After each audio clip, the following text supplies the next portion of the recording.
everybody, welcome back to my channel. In case you're new here, my name is Kisha. I blog every day at the Glamorous French Housewife blog.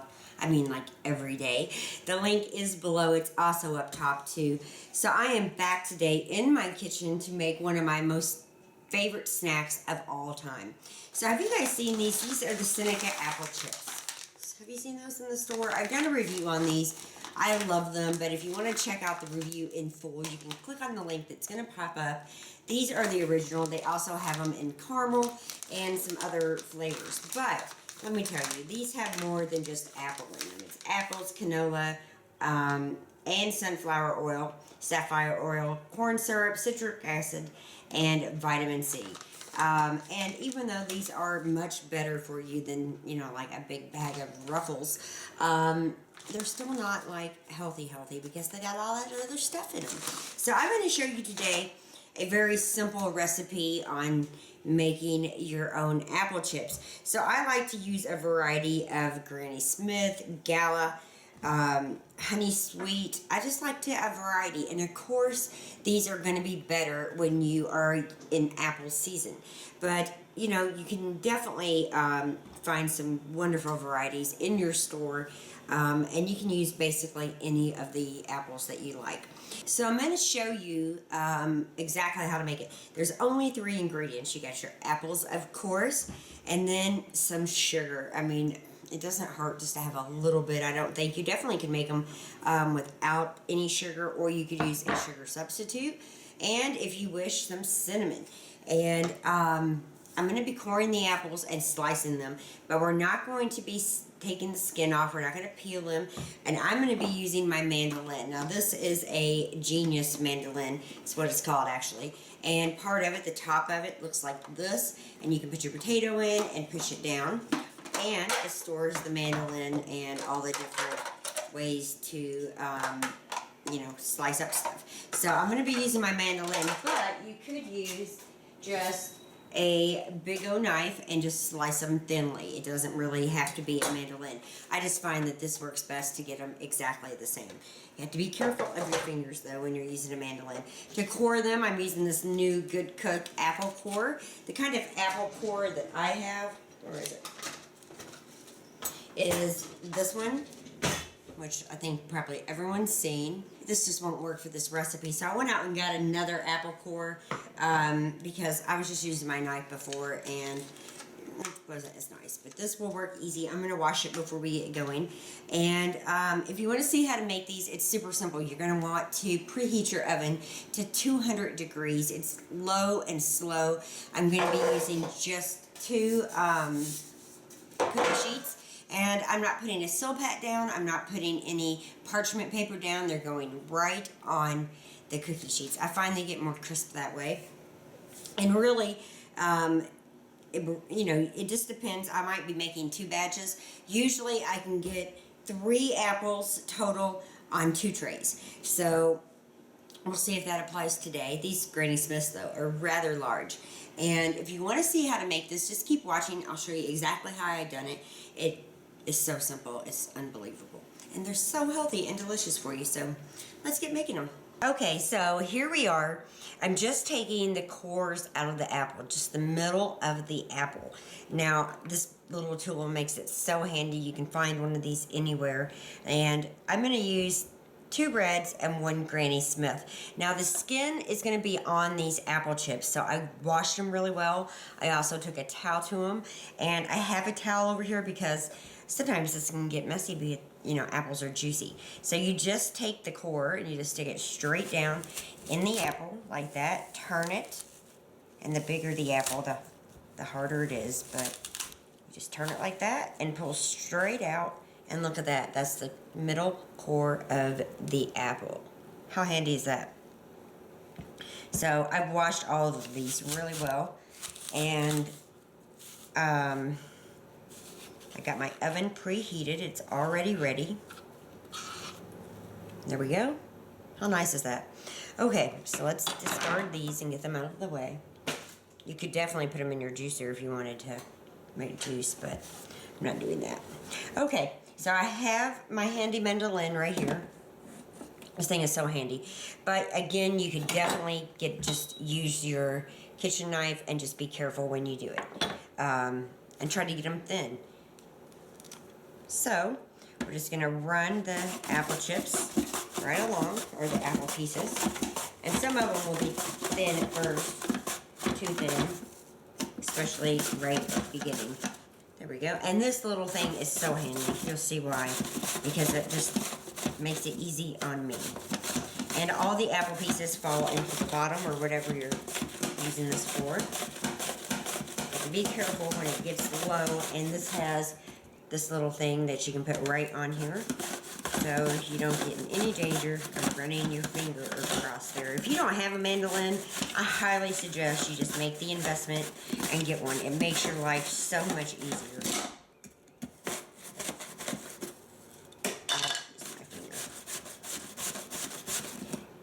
But you have to be careful. Come on. There we go. Okay, I'm just going to proceed with the rest of the apples. Green and red.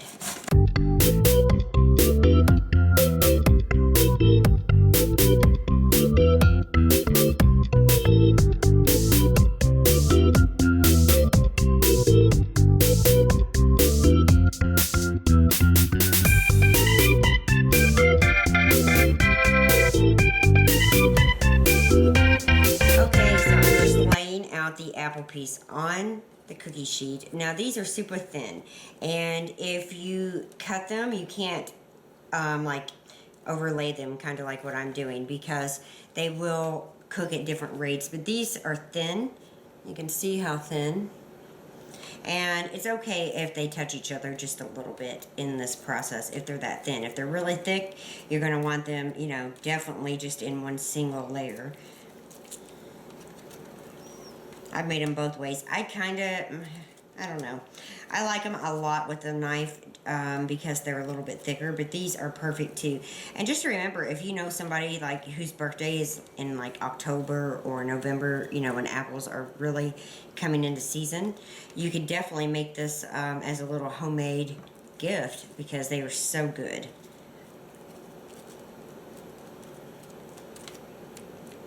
All right.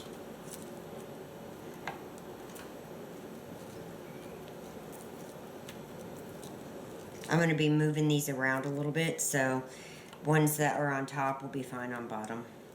I've made them so many times that I know that this is okay. Otherwise, you know, if they're big, like I said, and thick, you're going to want a single layer. Now I'm going to move on to the next cookie sheet. Right on the go. These are so good. I guess I've said that a bazillion times, haven't I? They are. And they're healthy. You could definitely use a sugar substitute or no sugar at all. I mean, they are apples and they are sweet, but a little bit of cinnamon sugar never hurt nobody.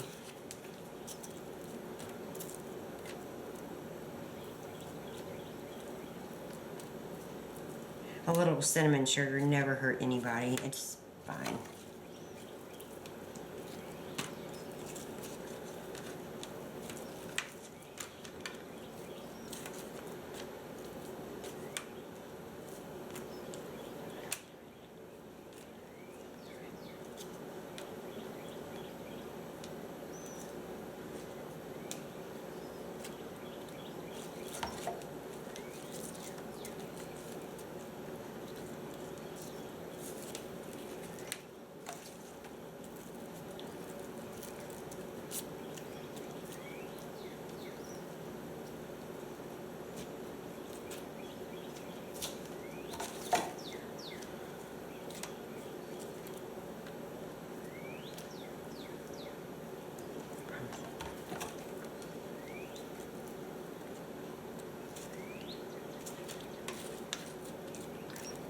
So the apples are on the cookie sheets, and I have just some white granulated sugar.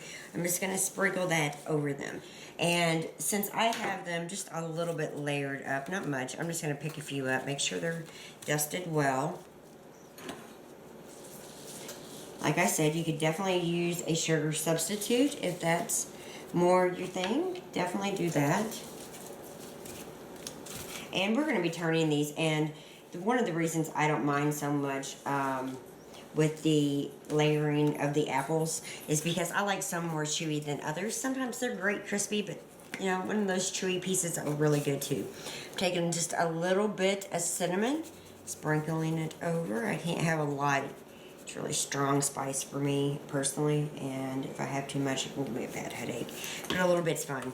And I just like to move them around a little bit more so everything's coated. Every little yummy apple piece is coated with yummy cinnamon. And I usually don't flip them over and coat both sides, but if that's, you know, something you want to do, then definitely do that. I don't really find it necessary. The apples are pretty sweet as it is. So these are going to go into the 200-degree oven. They're going to bake 1 hour, and then I'm going to come in and stir them around. And then they're going to bake for another hour to an hour and a half. I'm going to turn the oven off and just let them cool straight in the oven. And they will come out delicious. They'll make your house smell amazing too while they're baking. And I should probably say I have the racks at the top of the oven. So at the very top is a rack, and the next nudge down is a rack. And these are going in. I'll show you what they look like in 1 hour. For me, I just like to set the timer on the microwave just, you know, so nothing happens and they're in there too long. I will set it again next time, but we'll wait and see what they look like in an hour. Okay, so it's been an hour. Let's check the apple chips. So here they are, and they're not, you know, dried yet. They're still very soft, as you can see, kind of the flexibility. And they're not that hot because they've only been in at 200 degrees. So I'm going to flip most of these right over, and they're delicate. So I'm just going to use my fingers and just start flipping them over. Very simply, just like that. And by the way, I didn't say, but you don't have to spray these with, you know, like non-stick spray. Not necessary. They're wet enough. You don't have to flip every single one over, but the majority. Just get them over. And they will go right back in for another hour to hour and a half. And I just kind of pull them apart. I probably will check on them at the hour mark again and kind of flip them around and move them, but yeah, they'll be just fine cooking for a while. And see, I can just move that whole section right over and then just kind of pull the apple pieces apart. And these are homemade. They don't have to look perfect. You can see the mandolin didn't make them, you know, absolutely perfect, but it made them the same in thickness. So that means they will cook a little more even.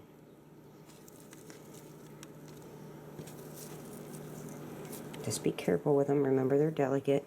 They're thin. You don't want to be too hard.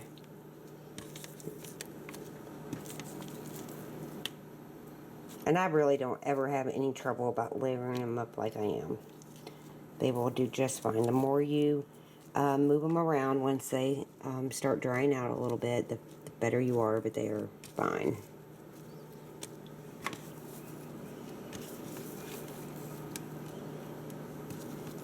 These are such a healthy snack compared to, you know, a bag of Cheetos or Doritos, which we love, but these are such a healthy alternative. Okay, back in the oven they go. And I will check them in another hour. So at this point, the apple chips have baked for an additional 1.5 hours in total. And you can see they're starting to curl up. They're starting to look like apple chips. Some of them will be chewy. Some of them will be crispy. Oh my gosh, they'll be delicious. And what I'm going to do now is just turn the oven off and let them cool completely inside the oven. Which will probably take, I don't know, 2-3 hours, but I'm just going to let it do its thing. You could even leave them in all night in the oven off, just to completely cool down. I find that makes them a little bit more crispy. But yes, these are basically done. We're just going to let them cool down inside the oven. So here are the finished apple chips. They are crispy, delicious. They smell amazing. And I just put them in this bowl. You definitely could put them in an airtight container and, you know, munch on them throughout the week or whatever. But in my house, this bowl will be emptied probably in a matter of hours. These are so good, and as I said, they're better for you than any bag of chips. You could definitely skip the sugar if you wanted to, but I think it just kind of helps give them a little boost in flavor. I didn't use that much, and they're super easy to make. I hope that you guys are inspired to make your own apple chips. They cost a fraction of the ones that you can already buy. You know what's going into them because you're the one making them. And they are delicious.